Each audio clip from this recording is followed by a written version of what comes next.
Hi, so I'm going to add a bit of part B.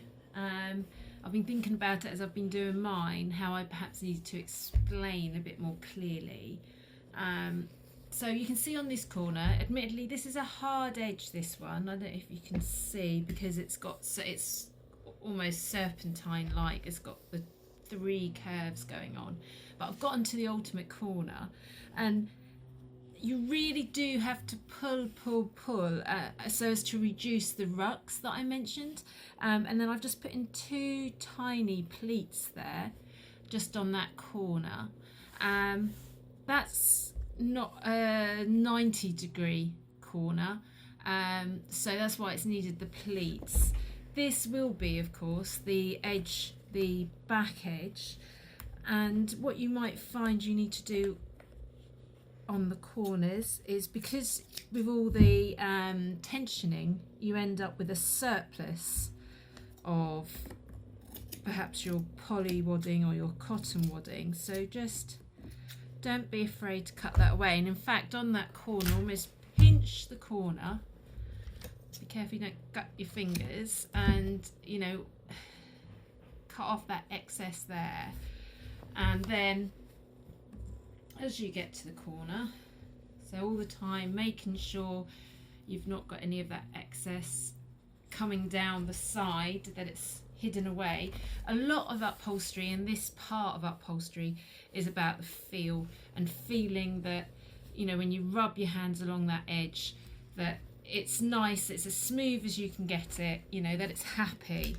And another staple there. And as we get to that corner, now you've cut that excess away, you should be able to get that fabric, ask it round, and just think about where you want that pleat to be. So I'd suggest you don't want to be seeing into the pleat as such. So just, do I need to cut a bit more away there? Might just pinch some out. That's quite often the best thing to do. So I don't want to be able to see into that pleat from the front, so I'm going to ensure that pleat goes over that back edge. I'm going to pop in a staple there to hold. We're now looking at the side, so that went onto the back edge, which leaves us then minding the hinge. I'll just fold that hinge over. This section here. And like I was saying to you about working from the middle out, so I'll get another staple in there before I get to that corner.